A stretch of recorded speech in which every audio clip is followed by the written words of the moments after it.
Not unlike a lot of you kids, I was raised in not a poor family. We lived in the housing projects in Bremerton, Washington during World War II, and life was pretty normal.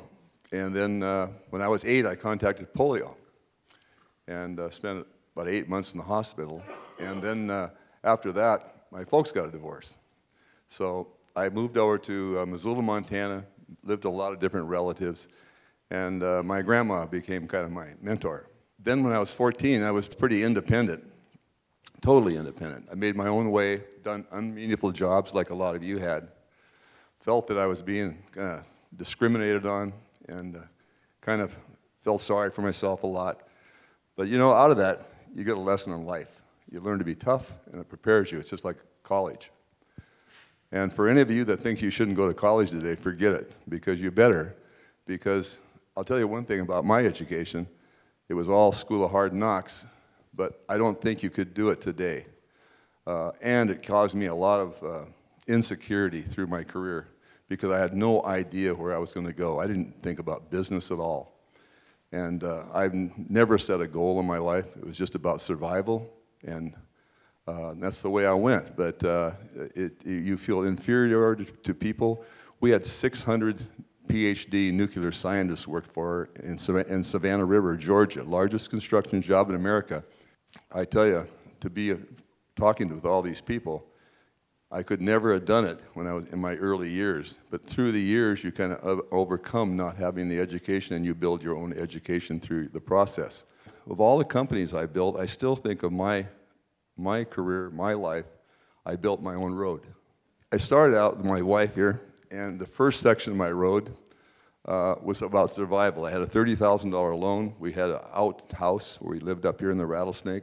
My wife taught school, and we were very happy. We got along good because we had love.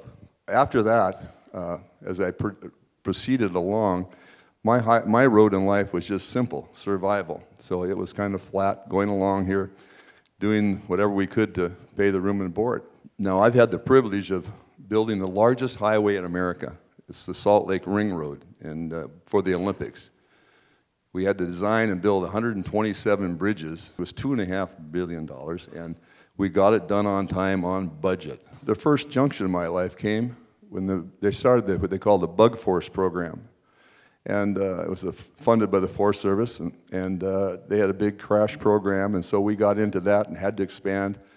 And with my reputation, which you should have #1 in your life, I had the ability to borrow some money from people, equipment dealers. And so we did very well in that program. And then the government cut off the funding, so there I was, had to go toward another junction. Most of my life was like on the edge of a cliff. One big mistake and I was gone. But we did well in the secondary highway business because I'd had a lot of experience behind me. And the one thing I always had in my young youth, failure wasn't even thought of. I never even thought about it because to me it was just not there. It was the excitement of going to do what I wanted to do, because if you have that ability and you know you have the ability and you do have the ability, you shouldn't worry about that. We had a lot of problems because when you build a road, you have to kind of maintain it as you go along, which means there's bumps in the road.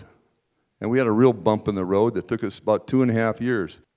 But so we got through this big bump in the road, and we patched it, and that's the way life is. It can be a personal problem, but we can't take our eyes off the road when we're building it.